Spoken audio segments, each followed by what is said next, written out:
Hi, have you ever thought about what a minimap is and how you can use it in your games? Just a window in the corner of the screen, which is has in almost every game from racing to shooters. And yet, is it a simple window? Since ancient times, people have wanted to know where they are going, swimming, flying. To do this, they came up with maps, papers on which you can depict the area and navigate with them.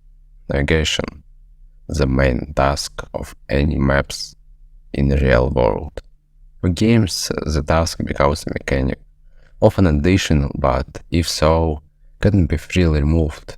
Of course not additional, but very important, because it adds a number of very important features to the gameplay. For example, knowledge of area, all through this location you see the first time and even not suspected that there is located a giant city with a super secret treasure. And at all, Minimap gives a lot of positive feelings from the game to the player, that also very important. Naturally, a minimap and a map as well as a rotation space can be created in different ways. For example, in Whole Night, almost no indication where is located the player in current time. I've said almost because you can get this by buying special item for that, but in fact, this item you can buy after quite long gameplay through, and also you can just not buy this because you don't have enough money.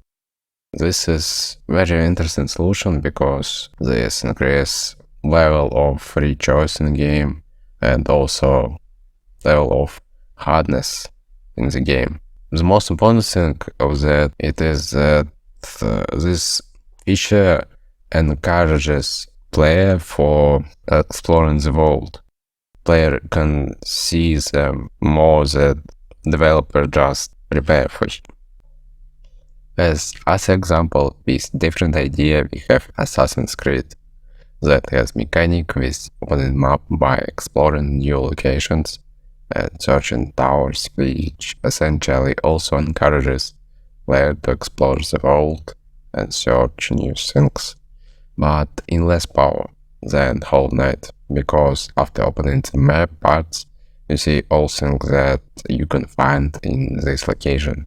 Besides that, it gives opportunity to teleport of whole map that make gameplay more casual.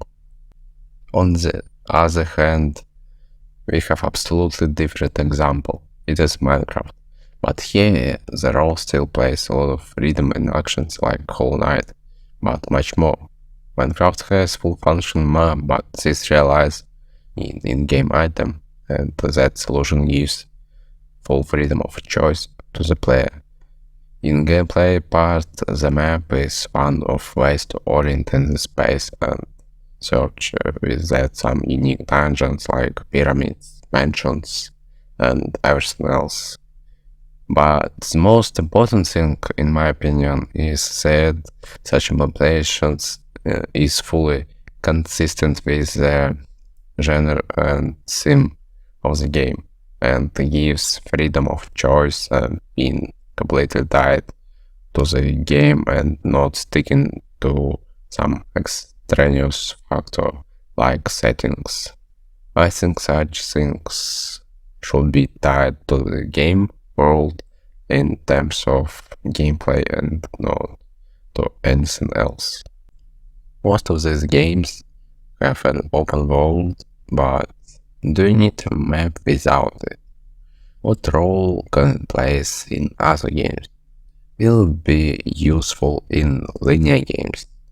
We all know races and we all know that there is often a minimap there. And what does it show? Navigation? What kind of navigation in a linear race where you either won in a given route or not? Seriously?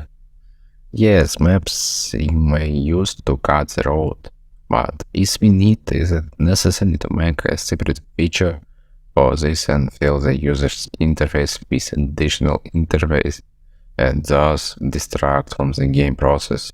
Moreover, it is unnecessary to look at the road. In fact, the minimap in races matters in determining the progress. A sort of progress bar, like blood on the screen in shooters, you can say so we'll just see our current position, and that's it. And I will say that if first place has left about 200 kilometers from you and third place is on your tail, then it will be useful to know how far there is to the finish line, because the player wants to feel the race and wants to know what and when it will be, what happens when the finish is already. These are questions that he would be interested in without the map, and we call me answers. And if racing is more or less clear, then what about horrors? What is there to do with a map? In horrors, where fearful and darkness reign, you want to show where the monsters are, and you think it will be really scary, knowing in advance what will happen to you and how. Complete absurdity. Nevertheless, some horrors don't bypass minimaps. For example, Dark Deception has a map that shows where the coins are, and only sometimes it shows where is monkeys. This does not remove the feeling of fear and tension, because a bunch of monkeys or other monsters are still chasing you, but contributes to a more understandable gameplay.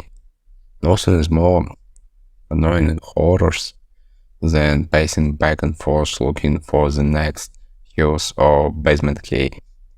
Know that I've said the word annoying and not scary, because these are different concepts. If the player is annoyed, he wants to leave because he is not happy with how this or that thing is implemented in the game. And if the player is afraid, he wants to leave because he is very scared. Maybe I can leave. So far we have only talked about a way to improve the gameplay and make the gameplay more understandable, and have not yet talked about a way to make the minimap part of this gameplay. In Blair Witch, the player wanders through the forest with a dog and walkie-talkie, and then these things disappear from him, and thereby increases the player's tension. Here he had a dog and everything seemed to be fine, but now it is gone and now it's kind of creepy. The same trick can be done with the map. Something like, hey, it is a monster, and where it is not. But now it has been turned off because we have entered some kind of dangerous zone, and we have no idea about where the danger is, what is dangerous and what is fine. A truly creepy element. Moreover, we can make this disappearance not immediately, but after some time, when the player realized that the map is acting up, that is, and some gradualness to the disappearance of cracks and like things. We can speak about maps infinitely, but I think it's time to stop. That's all. Thanks for watching. Subscribe to the channel. Goodbye.